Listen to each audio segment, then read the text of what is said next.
The early morning sun stretched pale across the fields, painting the sky with streaks of gold and gray.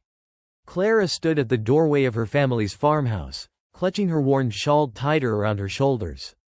The boards beneath her bare feet were rough with splinters, but she hardly noticed.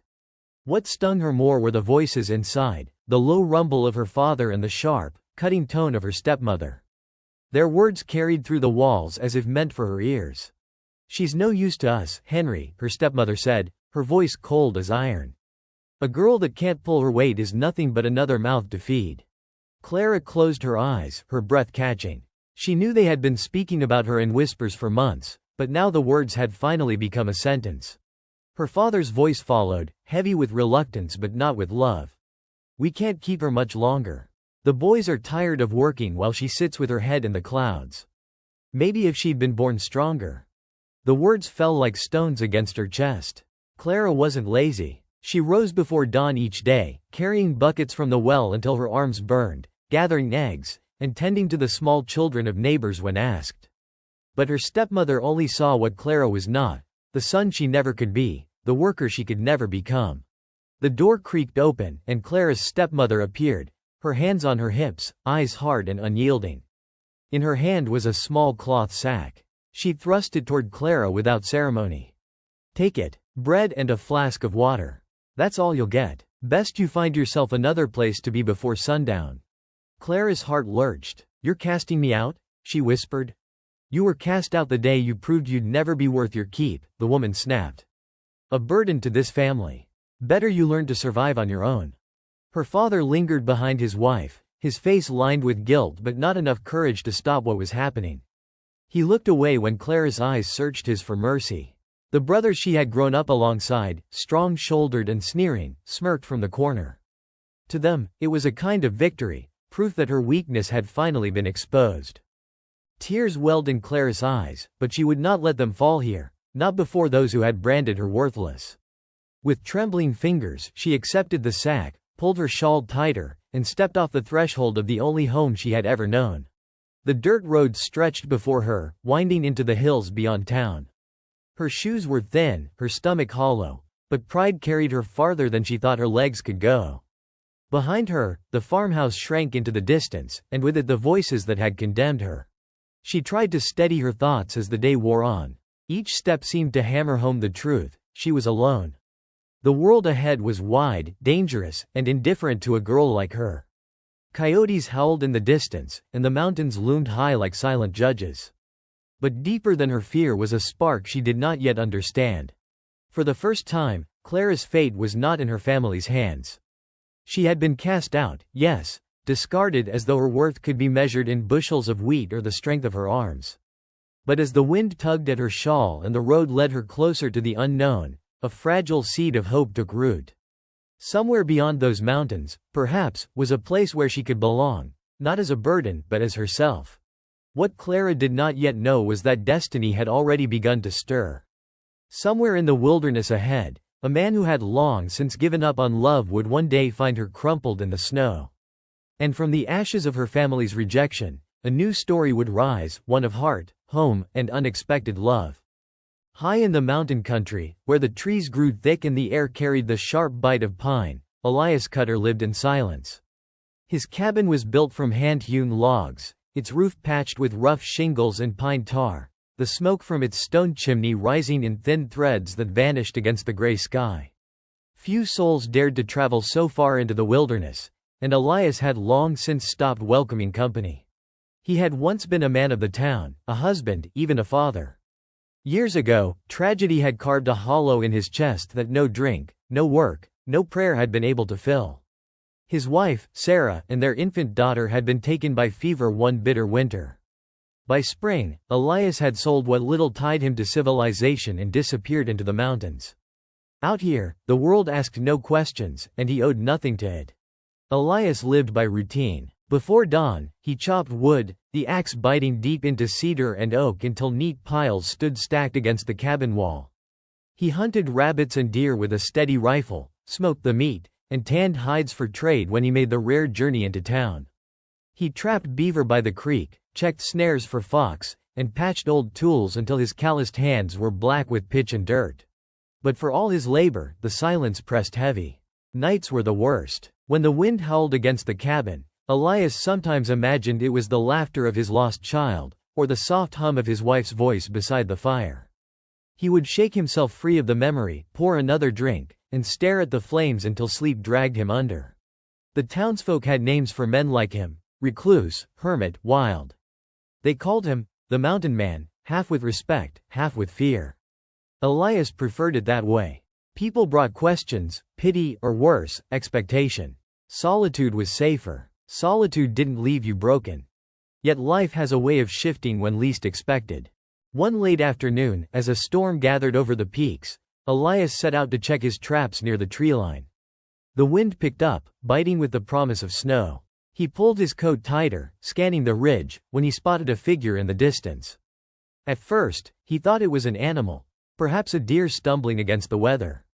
But as he drew nearer, his sharp eyes caught the flutter of fabric. It was a girl, young, thin, half collapsed against the roots of an old spruce. Her hair, tangled by the storm, clung to her pale face. The shawl around her shoulders was little protection from the biting cold, and the sack by her side had spilled open, its crust of bread ruined in the snow. Her lips were blue, her hands trembling weakly as she tried to rise. Elias froze. He hadn't spoken to a soul in weeks, hadn't let anyone near him in years. His first instinct was to turn back, to let the storm claim her. After all, she was none of his business. He owed her nothing. But then she lifted her head, and for the briefest moment, her eyes met his. In them he saw not weakness, but a desperate will to live, a silent plea he could not ignore. Something inside Elias shifted, an echo of the man he once was, before grief had stolen everything.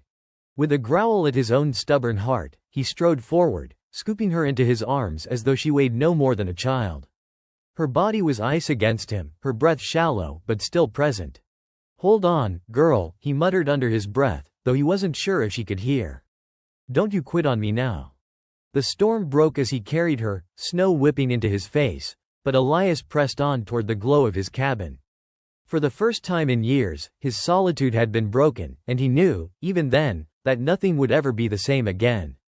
The storm raged well into the night, battering the cabin walls with sleet and snow, but within, the fire roared strong.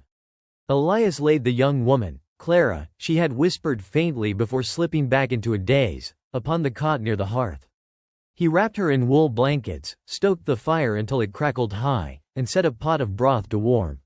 For hours he worked in silence, feeding her spoonfuls of broth when she stirred, rubbing warmth into her frozen hands, listening to the soft rasp of her breathing. Each moment she clung to life, something stirred inside Elias, a feeling he hadn't allowed himself in years. Concern. By dawn, the storm had quieted. Clara's cheeks carried the faintest blush of returning color. When her eyes finally opened, hazel and wide with confusion, she blinked at the log walls, the smoke curling overhead, and the stranger seated nearby. "You're safe," Elias said gruffly, his voice deep from disuse. "Cabin's mine. Storm nearly took you." She tried to sit up, but weakness dragged her back against the pillow.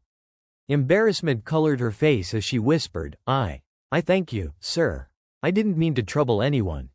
Elias raised a brow. "Trouble would have been leavin' you to die." He pushed the bowl of broth toward her. "Eat." Over the next few days, Clara regained her strength. Though quiet and timid at first, she watched Elias with careful eyes, curious about the man who had saved her.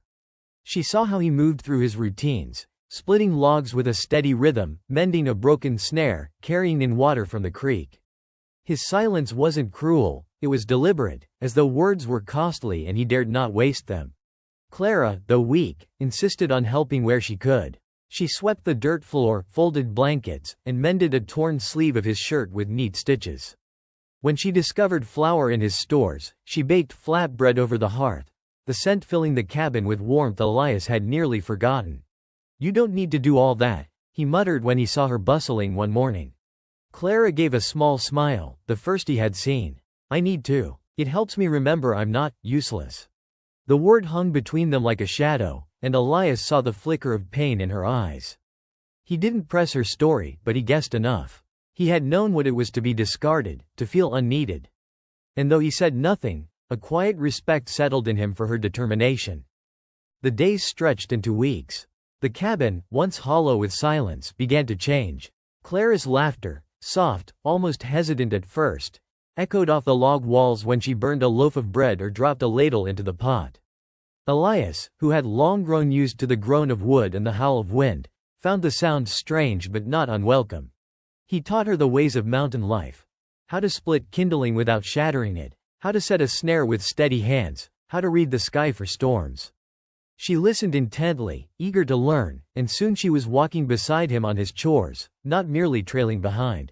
One evening, as the fire cast golden light across the cabin, Clara looked around and said softly, "It feels like home here." Elias's chest tightened at the words.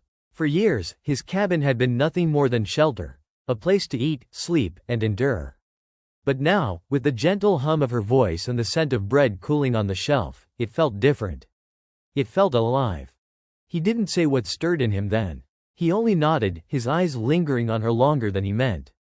Somewhere deep inside, the walls he had built around his heart began to crack, and through them seeped the fragile warmth of something he thought he had buried forever. Elias had saved Clara from the storm. But slowly, quietly, she was saving him from one too, the storm that had raged inside him for years. Winter loosened its grip on the mountains, and with spring came softer days. The snow melted into rushing streams, wildflowers dotted the meadows, and the cabin brimmed with new life. Clara's cheeks grew rosy from the fresh air, her hands calloused but capable as she learned the rhythms of mountain living. She no longer trembled at the crack of an axe or the silence of the woods. With Elias by her side, she felt safe, even proud of the work she could now do. But peace is a fragile thing, easily shattered. It began with whispers in town. Elias hadn't heard them himself, he only went to trade supplies twice that spring, but Clara's family did. The news traveled like wildfire. The girl they had cast aside hadn't perished after all. She was living in the mountains, with a man. The shame burned her father's pride, but it was her brothers who could not bear it. To them, Clara's survival was an insult, her new life a scandal. She had been thrown away, yet somehow she had found more than they ever expected she could. And so, one afternoon, while Elias was out repairing a section of the trapline, the sound of hooves thundered up the narrow trail to the cabin. Clara was kneeling by the hearth, folding a cloth, when the door slammed open. Her heart froze as her two brothers stepped inside, faces shadowed with anger. Behind them, their father lingered, grim and silent. Well, her eldest brother sneered. Look at her, playing house with the mountain hermit. Clara stood quickly, clutching the cloth to her chest. What are you doing here? We've come to set things right, the younger brother snapped. You've shamed this family, running off like some stray and living with a man alone in the woods. Folks are talking. Clara's voice shook, but she forced the words out. You cast me out. I didn't choose this. I had nowhere else to go. Her father shifted uneasily, his gaze flicking to the ground, but the brothers pressed on, crueler by the minute. You'll pack your things, the elder said. You're coming back with us. If you think you belong here, you're more foolish than we thought. Clara's heart pounded. She had feared this moment, the grip of her family's control reaching even into the sanctuary she had found. But before she could answer, the door creaked again. Elias stepped inside, his frame filling the doorway like a wall of stone. His eyes swept the room in an instant, reading the tension, the fear on Clara's face. He set down the bundle of snares he carried, his jaw tightening. You've said enough, Elias rumbled, his voice low but steady. This is my cabin, my land. You've no right to barge in here, threatened in her. The brothers bristled, but there was caution in their eyes now. Elias stood like a mountain himself, broad, weathered, and unmovable. Still, the eldest spat back, she's our kin. She don't belong to you. Elias's gaze shifted to Clara, softening. She belongs where she chooses. The room seemed to still. The brothers turned to her, expecting her to falter, to cave to their demand. But Clara straightened her shoulders, her voice trembling yet firm. I will not go back. You threw me out, said I was worthless.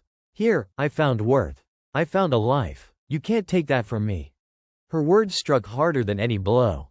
The brothers' faces flushed with anger, but they could not meet her eyes. Their father, weary and ashamed, finally muttered, Leave it, boys. She's made her choice. With curses under their breath, the brothers stormed out, their boots pounding against the trail. The sound faded into the trees until only the crackle of the fire remained.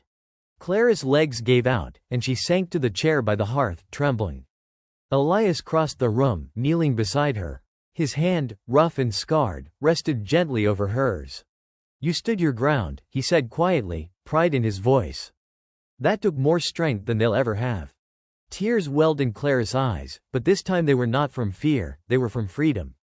For the first time in her life, she had chosen her own path, and she had chosen to stay. The mountains settled into summer, warm winds drifting through the tall pines, the air sweet with the scent of wildflowers.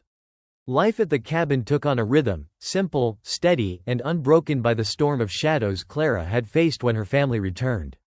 They had gone, leaving their bitterness behind, but Clara remained, standing firmly by her choice. Elias noticed the change in her. The timid, fragile girl he had carried out of the snow was gone. In her place stood a woman who moved with quiet purpose. She rose with the sun to tend the garden she had planted near the cabin wall, the neat rows of beans and squash a symbol of her care. She mended clothes, baked bread that filled the cabin with warmth, and laughed more freely now, her voice carrying like birdsong through the trees. But more than all that, Elias noticed the way she looked at him. At first it was gratitude, shy and unspoken. Then, over time, something deeper, a trust, a bond, an affection that mirrored the stirring he had tried so long to silence in his own heart. He fought it at first. Love had cost him dearly once before, and he feared it still. Yet every evening, when Clara sat by the fire with her hands folded over her lap, her hair gleaming in the firelight, Elias felt the walls he had built begin to crumble. Her presence softened the cabin, softened him, until the silence no longer felt heavy but alive. One night, as the fire crackled low, Elias stood by the window, staring out at the moonlit peaks. He heard Clara behind him, folding away the day's work. The words weighed heavy on his tongue, but he spoke them anyway. "This cabin was never meant to be more than a shelter," he said slowly. "A place for a man to get by. But with you here, it feels like something else. Feels like home." Clara's breath caught, and when he turned, her eyes shone with unshed tears. She rose and crossed the room, her hand brushing against his. "It feels that way to me too," she whispered. The next morning, Elias set to work with tools he had not touched in years. Clara watched curiously as he measured and sawed, the ring of hammer and nails echoing through the trees. Day by day, a new room took shape on the side of the cabin, a sturdy addition of fresh-hewn logs and timber. When at last it was finished, Elias led her inside. The room was small but strong, sunlight spilling through its single window. He had built it not for storage, nor for himself, but for her. "This ain't just a cabin anymore," he said, his voice steady though his hands trembled slightly. "It's our home. And if you'll have me, Clara, I'd like to call you my wife." For a heartbeat, silence hung between them, broken only by the soft rustle of the pines outside. Then Clara stepped forward, tears slipping down her cheeks as she placed her hand in his. "I thought I'd been thrown away," she said softly. "But you've given me everything I never dared hope for." "My answer is yes." Elias, who had once sworn never to love again, felt his chest swell with something stronger than grief, stronger than fear. In her, he had found not only companionship but healing, a reason to keep living, to keep building, to keep loving. That evening, they stood together at the doorway of the cabin, the sun sinking behind the mountains in a blaze of gold. Clara leaned against him, her head resting on his shoulder, and Elias wrapped his arm around her, steady and sure. From the ashes of abandonment, they had forged a life. From loneliness, they had built love. And in the wild heart of the mountains, they had found what neither had expected, heart and home, bound together forever.